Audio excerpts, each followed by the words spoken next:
600 po ang kunin. 200,000 pesos. Kaya pinaglalaban natin. Alamin na po natin ngayon ang sinasabi ng survey. Gio, Maybelline, come on, let's play round Let's 1. go!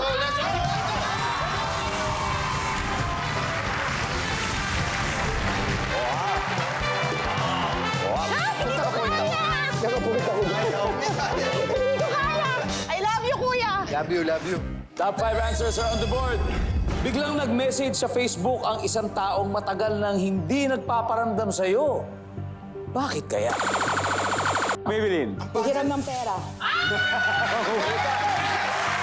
Hinihiram ng pera. Answer ba yan, survey?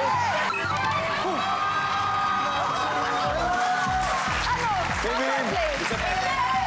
Pass or play? We will play. All right, let's do this. Jing, pag may nag-message sa'yo sa Facebook, matagal hindi nagparamdam, ano kaya sasabihin sa'yo? Bakit kaya? Kakamustahin ka lang talaga. Oh, simple lang. Kamustahan lang. Survey says,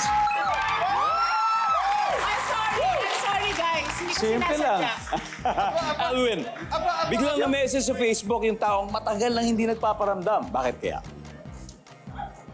Maghahanap ng trabaho. Survey says,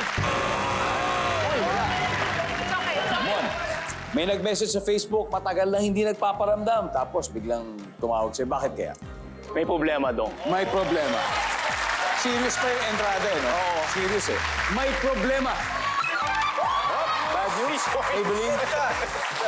Ano pa kaya? Facebook, biglang may nag-message yung matagal na hindi na nagpaparamdam. Bakit kaya? Magpapalibre. Magpapalibre. Parang like for like a dinner or lunch. Kaya ano? Magpapalibre daw. Jane, isa na lang. I love you, Ate Jane! Jane, kailangan ko mo to. Biglang nag-message sa Facebook, kaibigan na hindi nagpaparamdam na matagal na, bakit kaya? Crush ka niya dati. Oy! Hindi naka-move on. Grabe, no? Survey says... Time to steal. Alvarez family, eto na. Berry. Kaya yan! Okay, Berry, ha? Biglang nag-message sa Facebook. Matagal na hindi nagpaparamdam, bakit kaya? May dumi ka sa mukha? May? May dumi ka sa mukha? May dumi ka sa mukha. Baka sa profile picture may nakita siya, di ba? Sorry, pakipalitan yan. Concern siya. Concern siya. Kuya Luigi, ano kaya? Magpapakamot sa likod. Magpapakamot lang sa likod. Hindi naman abot eh. Malaking tulong pa po yan! Okay, Gila. Biglang nag-message sa Facebook, isang tao matagal lang hindi nagpaparamdam. Bakit kaya? Mabahong kilikili. Mabawang giligili. Ito mga Ito pinakamalulupit na sagot talaga. Sir Gio. kayo dito! Kaya yan! Sobrang lapit kasi ng mga sagot eh. Di ba? Para madalian ka. Ulit. Gio, ha?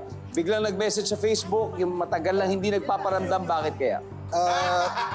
Makikipagbalikan si ex. Ano? Mahal pa rin. Mahal pa rin. Pagbalikan, mahal pa rin. Hindi nagparamdam. Come on!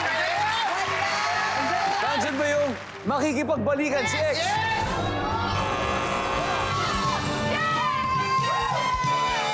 Alright guys, tignan natin yung mga hindi nahulaan. Everybody number 4, please, number 4. So magkaiba sila ng pangangamusta. Oo. Number 3. Yan, di ba? May madalas may kailangan. But anyway, nakauna agad ang TV na may 78 points na sila. Habang nagpaplano ng strategy